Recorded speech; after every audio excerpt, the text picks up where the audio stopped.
1 is 9 a.m. I call this meeting to order. Please rise and join me in the Pledge of Allegiance to the flag. I pledge allegiance to the flag of the United States of America and to the republic for which it stands, one nation, under God, indivisible, with liberty and justice for all. Roll call, please. Mayor Holland. Here. Vice Mayor Branquinho. Right here. Councilmember Barbosa. Here. Councilmember Danko. Here. Councilmember Clufus. Present. All members are present. Thank you. We'll now open it up to public participation. Any member of the public wish to make public comment on items not on the agenda, you have up to 3 minutes. Please state your name for the record, and your 3 minutes will begin.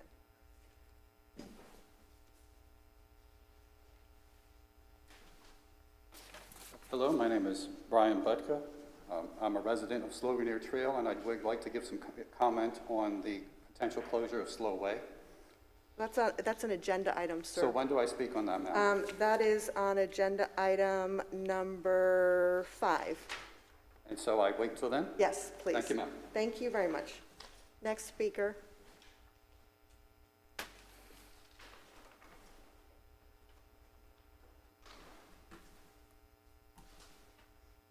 Robert Mcdonald, Palm Coast.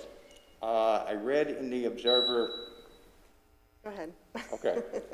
I read in the Observer newspaper last week that due to some issues that we've had recently at city council meetings with some residents that don't want to follow the rules, that we've now had to institute, or we're going to implement having a metal detector at the door, and we're also going to hire a private security guard to sit and babysit everybody. My concern is, and I have the utmost respect for the officers, whoever sit over here, whether it be Mark or Dave Williams or this gentleman now who's now sitting here that I had the pleasure of meeting this morning. I feel very safe and confident with knowing that someone of his caliber is sitting here. I don't see the reason to have an additional security here.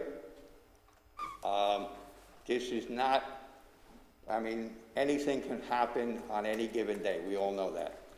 But this is not the hood. This is not, you know, the worst neighborhood in Palm Coast. Knock on wood, you know, everything has been safe for the years that we've been here, in this, especially in this spectacular building. And I don't know, I need somebody to explain to me why we need to have additional security at an additional expense. It just doesn't seem logical. If you're worried about, you know, the quote image of a uniformed officer, put an undercover detective or put an undercover Flagler County sheriff in here. This way he would blend in with everybody. I just think that the money that we're spending, and I'd really like to know how much more money we're spending on him. But I don't feel that there's a need to have a second security, especially when we have the best of the best sitting in this room already. I mean, really, there's got to be another way to spend that money. Thank you so much for your comment. Thank you for your comments. Next speaker.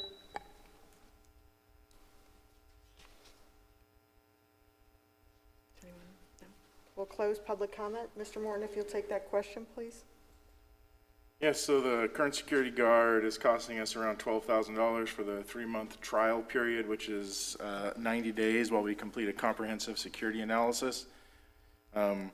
Again, as mentioned in the last meeting, we've had several incidences that I think warrant having some security presence here.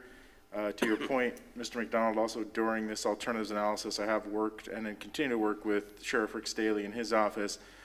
We do have a proposal on the table for an FCSO PSO officer in lieu of private security.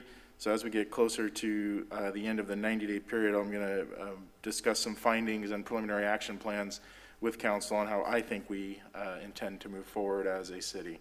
So for right now, this is a placeholder measure while we go ahead and evaluate security overall in the City Hall facility. Okay, we'll now move to agenda item number 1, which are presentations, proclamations. Proclamation February is Teen Dating Violence Awareness Month. Councilmember Clufus will be presenting. I'd ask those receiving to please approach the podium.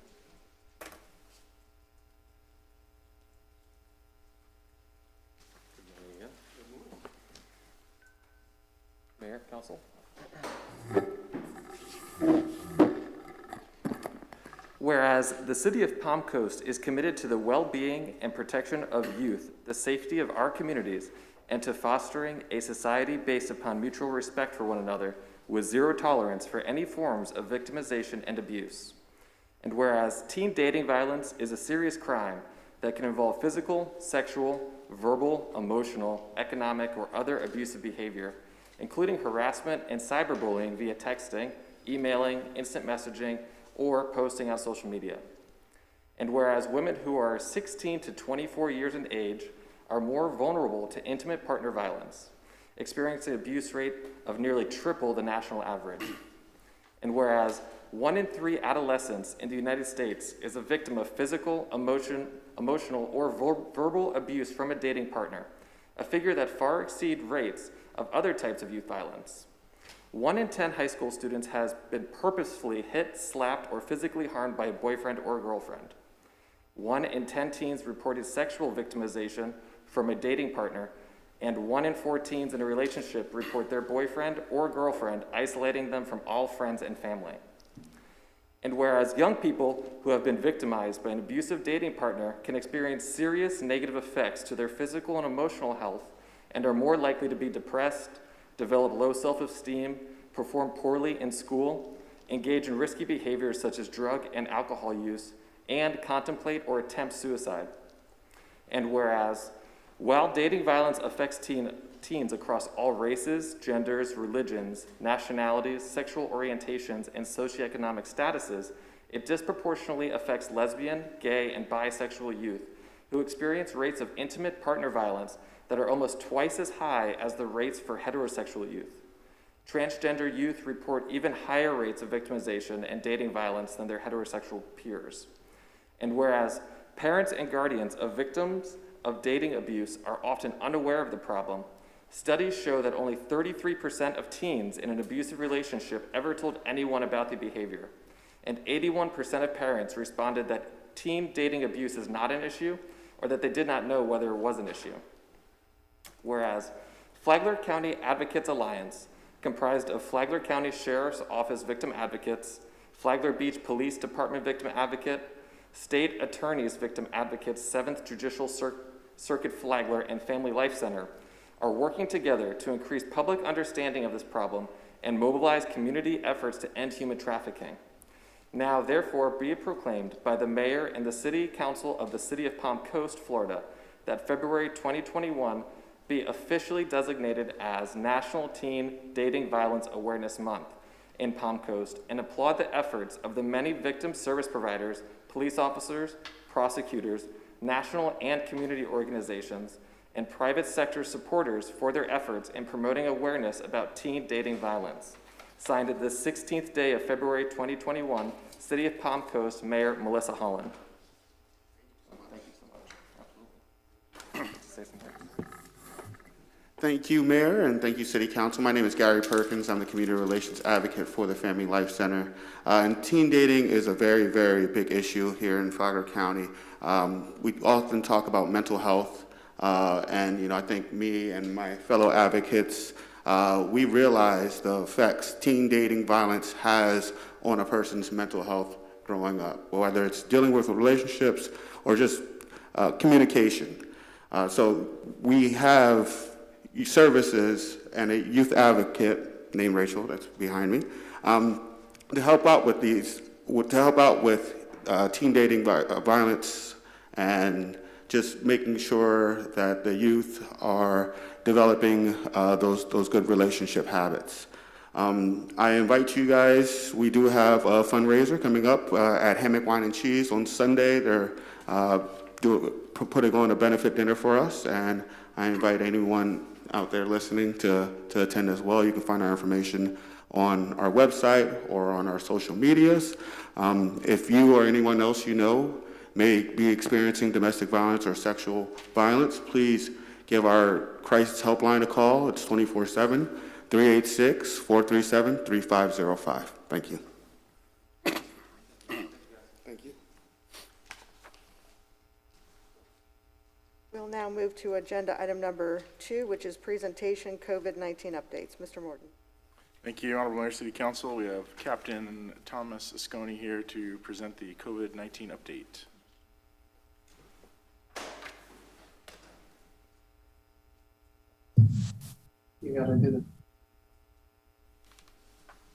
Good morning, Mr. Mayor, City Council, Mr. City Manager, Tom Asconi, Fire. We continue to work with our local, state, and federal partners. We're continuing following the CDC guidelines, recommending 6-foot social distancing and mask wearing, where 6-foot social distancing cannot occur. The numbers in the state were at 1,830,988. Flagler County were 5,646, and in the city we're at 4,684. We had 324 hospitalizations and 85 fatalities of COVID-19 thus far through this pandemic. It does appear in the last week that ED visits and COVID-like symptoms have started to decline here in our community. I spoke with Jonathan Lord this past week, talked to him about the vaccines and where we are. So Florida Department of Health has been receiving about 800 first dose of the Mcdonald vaccine each week. This week has increased to 1,200 vaccines, or 1,200 doses. The overwhelming majority of these doses are being administered at the fairgrounds. A couple of weeks ago, the state began managing the appointments at the fairgrounds, but the county and city's call center is still providing some support to residents to help them in registering under the state system. The county's community paramedic program continues to register and administer vaccines to the truly homebound individuals. Second doses are being received on time for those individuals that are vaccinated by the Department of Health and through the community paramedic program.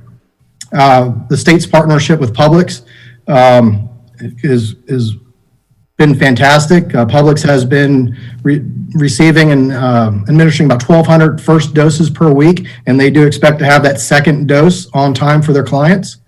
I'm happy to say that Flagler County is 12th out of 67 in the percentage of residents vaccinated. We are over 16,000 residents thus far. There's our COVID update for February. Any questions? Council, any questions or comments on this issue? Well, actually, you answered all the questions I really had, and one of them was that if each dose injected right now had a correspondent booster / second dose, but apparently you said that they're coming in and that that's under control. Other than that, I just want to let you and anybody out front that is doing the job you're doing, if there's anything we could do that's legal and ethical that we could do, please don't hesitate and ask. That's what we're here for. Thank you. Thank you. Thank you. We'll now move to agenda item number 3, presentation employee awards recognition. Mr. Morton. Thank you, Honorable Mayor, City Council. As part of our ongoing efforts, at least for my part, to recognize that our success of our city is directly dependent upon our staff. It's dependent on our employees. We have hundreds of employees who perform outstanding jobs every day, and while everyone doesn't always make the list, we do want to continue to recognize the outstanding job, the commitment, and the excellence that our staff continually display. And so with that, this morning we have Ben to point out this month's employee updates. Thank you, Ben. Absolutely. Good morning, Honorable Mayor and Council, City Council. My name is Benjamin Kawili. I'm the safety coordinator for the city and the HR representative for today, so I get to talk about some feel-good things. It's a pleasure for me this morning to tell you about a few of the remarkable achievements and recognitions our employees have received from citizens. So first, we want to talk about a few of the retirees that we have going on. We have 3 people, and we want to send out a special thank you to our retirement folks for their dedicated service to the city and wish them the best of luck on the retirement. First, we have Fred Vitagliano from Public Works. He's worked with the city for about 16 years. He started with the Parks Department as a groundskeeper and worked his way all the way up to a Public Works supervisor. As supervisor, he was responsible for overseeing and maintaining all the city facilities. I personally worked with him. He's an amazing person, and he definitely would be missed. Bill Rye from the Code Enforcement Department worked with the city for 15, going on 16 years. He started out as a staff assistant and then was promoted to a senior staff assistant and eventually reclassed to code enforcement clerk. His primary responsibilities were to do administrative tasks and stuff being taken to the code board hearing. However, he performed several other administrative responsibilities with code enforcement, including working closely with the manager and a number of issues, processing lien requests of that nature. Next, we have Mike Hayden, also from Code Enforcement, served as Code Enforcement Officer for 14, going on 15 years. He was responsible for enforcing Palm Coast City Land Development Building Codes. In addition, he was a certified animal control officer and was called upon numerous times to serve in that capacity. And between these three retirees, they're about 45 to 46 years of experience leaving the city. They will most certainly be missed, and we wish them all the best.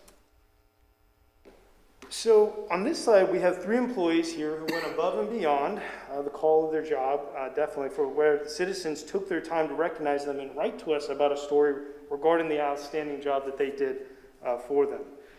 First, we have Hector Olivaria. This was a resident sent in a message of gratitude, and I quote, "I would like to give praise to the City of Palm Coast employee Hector Olivaria. On the morning of November 2020, Hector located a piece of outgoing mail which was dropped off at the main Palm Coast post office location around 1 o'clock in the morning. Due to possible tampering in the drop box, my mail ended up in the center median of the Palm Coast Parkway near US 1 before it could be taken into possession by the post office. Hector recognized the papers to not be apparent in trash, and he contacted me, and he said, I'm a state trooper with the Florida Highway Patrol, and Hector let me know that some of my information may have been compromised. And he went out out of his way to do that instead of throwing it away. I'd like to thank Hector for going above and beyond, as he could have just collected this paper, thrown them away, and I would have never known they did not reach their destination. I very much appreciate Hector for his integrity and willingness to help citizens in the city of Palm Coast. Next, we have a story called Looking for Lucy, and this involves Heather Priestap and Shelley Burton. A resident sent in her story regarding the Animal Control Division. She wrote, "Looking for Lucy," that's her dog, "was a lesson I had to be taught. The dedication of the City of Palm Coast Animal Control Officers Shelley Burton, Heather Priestap, along with Caroline Johnson and Jill Scott were amazing. Their teachings to me regarding the successful search for my lost pet is gratitude from all of them and their commitment to helping lost pets be reunited with their families. I also have extreme gratitude for their commitment as well to their community, and they had been looking for Lucy. We're very happy Lucy was able to find her way back home. Also, a citizen wrote in telling us about how Shelley Burton helped her through a few stressful times, including a distressed bird and also when her dog was hit by a car. The citizen said Shelley went above and beyond the distance of compassion, even calling her 3 weeks later to see how she was doing. I think these stories really highlight how our employees really do care for the citizens and that we do our best to help in any way that we can. And then lastly, the city would like to express a job well done to the following 19 staff members you see on the slide who received resident compliments for providing excellent customer service. So a big thank you to all of these employees. We know you've worked really hard for this accomplishment, and we truly appreciate your dedication. Thank you. Agenda item number 4 is the approval of the minutes of February 2nd, 2021 business meeting, February 9th, 2021 workshop meeting. Do I have an approval? I make that motion to approve it. Second. Moved and seconded. All those in favor, please say aye. Aye. Any opposed? Seeing none, passes unanimously. Agenda item number 5 is an ordinance. Mr. Reichman. Mayor, Council, an ordinance of the City Council of the City of Palm Coast order for road closure of Slow Way, a roadway within the City of Palm Coast as recorded in Plat Book 17, page 48, providing for severability conflicts and providing for an effective date. Mr. Morton. Thank you, Honorable Mayor, City Council. I have nothing to add from our discussion last week. We do have staff if there are additional questions. Council, any questions or comments on this agenda item? I just want to add that upon having staff and the fire chief guarantee me basically that this will not present a response time problem, I'm satisfied with that. Thank you. Thank you.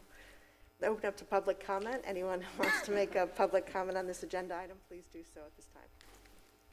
Hello, so my name is Brian Butka. I'm a resident of Sloganeer Trail, and I have a number of concerns on what was presented in the workshop, one of which was a comment that said that they had emailed a notice about a meeting about the Slowway closure to local residents, and they got a very low turnout.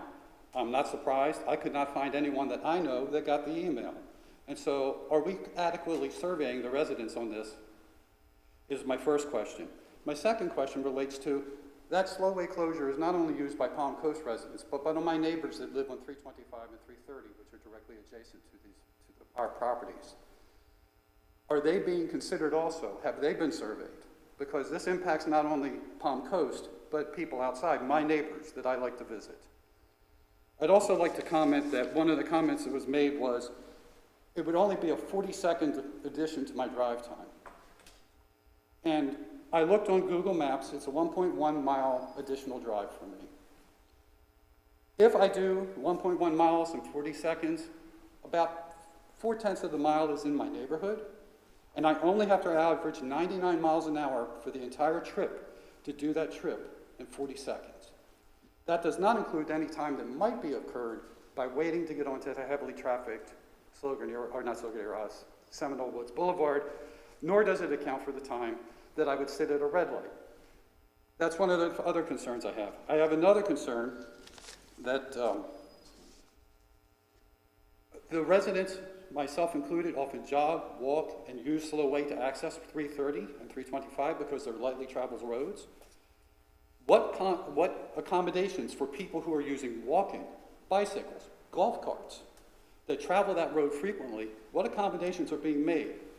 And my comment also on the distance change and the time is that I have a neighbor behind me. If you close Slowway, instead of being 1/10 of a mile to get to my neighbor, I now have a 3.2 mile drive to get to my neighbor who lives directly behind me.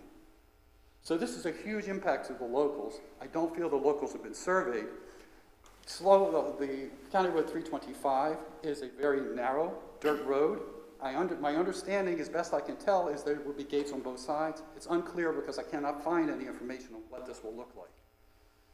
But if there are gates on both sides, that road is a dead end. Someone will have to make a U-turn on a very narrow road. Only way to do that is either to drive through other people's property or to drive on their driveways to make the U-turn. Some of the complaints are that people drive on their lawns, that some hooligans and things like this would drive on people's lawns. Do we think the gate will stop them from seeing the gate and go, oh, I can't drive through the lawn anymore? And so there's a number of concerns that I have. I haven't been able to address them all. But I think that we have not adequately addressed the issues that are many in this figure. Thank you for your comments. Next speaker.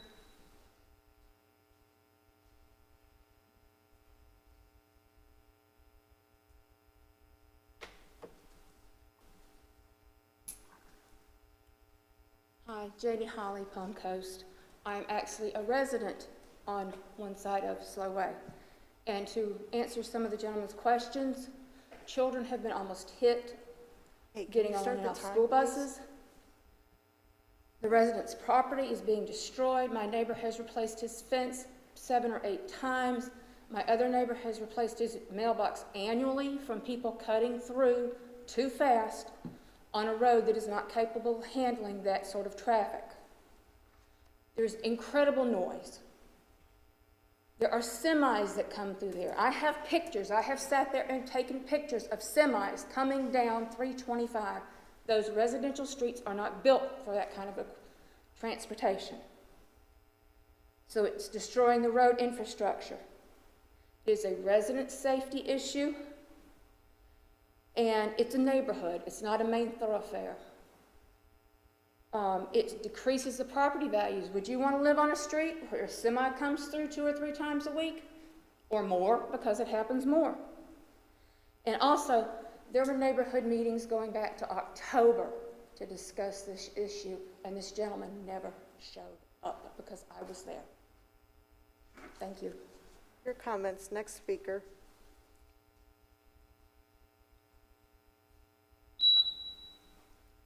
We'll close public comment. Before you respond, Mr. Morton, can you tell me how this issue came about? Was it driven on a resident complaint? Yes, Mayor, this was driven on a resident's complaint. This issue actually goes back many years, had been raised with previous administrations. I received several emails from some residents asking us to conduct a site visit. We did that with staff, and I believe Councilmember Nick Clufus went out and met probably 20 to 25 residents on site in an afternoon, spent about an hour examining the site, looking at traffic, and then Jason has the details, I believe. It went through public notification, public meetings, and process to get us to this point here today. So following that, and as we moved forward with this item, we used our utility billing email addresses and geo-fenced the area of Slow Drift and Sloganier, and emailed, that produced 40 email addresses, and we emailed them previous to our second on-site neighborhood meeting, which we held on the corner of Slowway. And then again, we used the same email addresses again and sent out a notification for this meeting to make sure we tried to touch as many residents as we could with those email addresses. So can you please respond to the first gentleman's questions? We have already responded to the notification, how that occurred, to how many residents, and then can you talk about the survey, the gate, the 1.1 mile, walking, bicycling, U-turn, all of those issues? Sure. So this is, if you look on the screen, this is the design. The fence extends all the way onto the neighbors' properties with discussion with neighbors on each side. They've agreed to extend it. So the first, one of the questions was that will they just avoid the gate and drive on the grass? And that'll be solved by some fencing. It's if you remember from last week, it's a rubber coated fence, black, to blend in as best as possible. There is a Z-shaped opening for walking path, so your pedestrians will still be able to go through the gate. The gate will have a Knox box with a common lock for emergency services. Did I miss something, Mayor? That's one. I mean, walking, bicycling. Did you? Yep, you'll be able to go through there's a 30-inch opening in the gate in a Z shape, so you wouldn't just walk straight through it. You'd go through it and then make a little turn in it. So that's to stop motorcycles from going through it. But pedestrians and bicycles will be able to go through it. Council, are there any questions or comments on this issue? And I'll entertain a motion. I'll make the motion to approve this item. I'll second it. Moved and seconded. All those in favor, please say aye. Aye. Any opposed? Seeing none, it passes unanimously. We'll now move to the consent agenda. Any resident wish to speak on 6, 7, 8, 9, or 10, please do so at this time.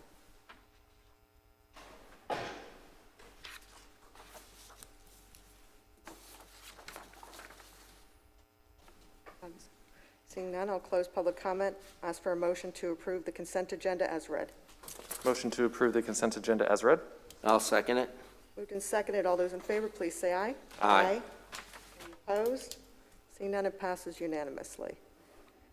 Public participation.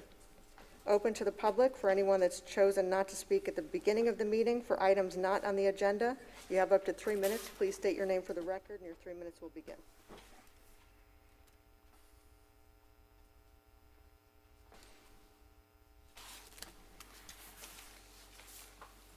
Close public comment. Discussion by City Council of matters not on the agenda. Vice Mayor Branquillo. Well, I had two, I'll bring it to one only. And apparently, I read in the papers, and apparently somebody misunderstood me, or misunderstood me, that I was against any type of security here. I'm not against any type of security. When it needs to be done, it needs to be done. What I'm against, it's some wacko / nut job that wraps himself in the most beautiful flag that exists in the world and does exactly here what that flag doesn't stand for. That I want to make clear. And if any one of us here know who that person is, we should call them aside and tell them, don't do that, because you're costing us a lot. Thank you. Councilmember Clufus. I'd also just like to thank the employees of the city, those all that were recognized, and also those that just do their part every day to make sure that the city interactions with our residents are positive. And I've noticeably gained more positive feedback.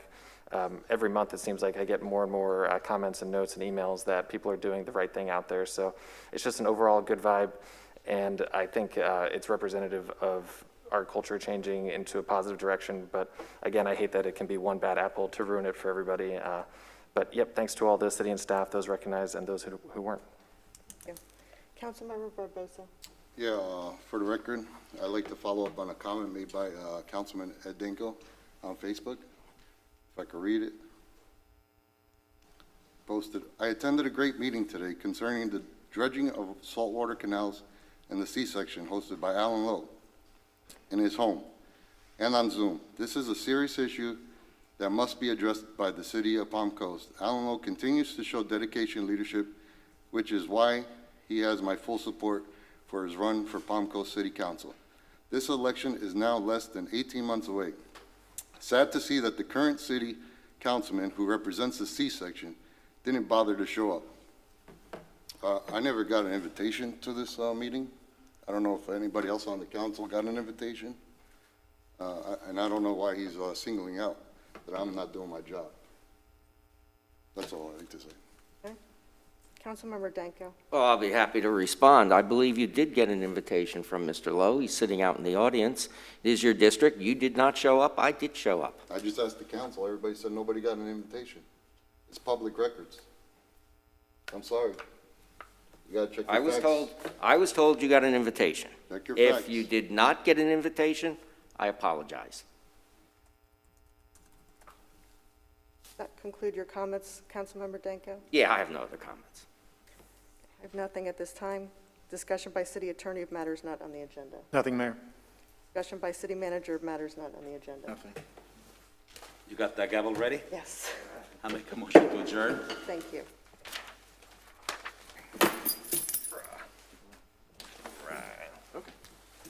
Take it easy. Get the adoption papers.